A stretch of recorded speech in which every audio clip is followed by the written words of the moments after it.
Stand here, ISE 2025, Tenways Engineering, showcasing our ClimateSync, working together with CoolMaster and CoolPlug, controlling 8 zones of underfloor heating with boiler and pump activation. You can control wet underfloor heating where you activate the boiler and the pump, electric underfloor heating when you do not activate the boiler and the pump, a radiator will activate the boiler only, or a fan for a toilet, for example, is an extract that will operate in fan mode without any temperature control. We have 8 room temperature sensors, 8 floor temperature sensors, 3 Modbus terminals, power supply 110 to 240 volts, and all the relays are volt-free contacts, normally open, normally closed. Here we can communicate with the CoolMaster with home automation and BMS systems.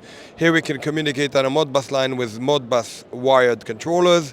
And here we can communicate with the air conditioners and therefore interlock the air conditioning and underfloor heating together with one board, 8 zones, loads of configuration, dip switches and rotary switches for onboard configuration.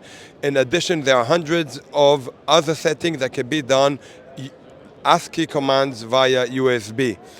Here we showcasing here it's operating with Control 4 and with the rhythm controller, and we're showing all the setup here on the stand.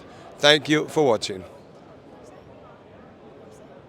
The website is www.tenways.co.uk.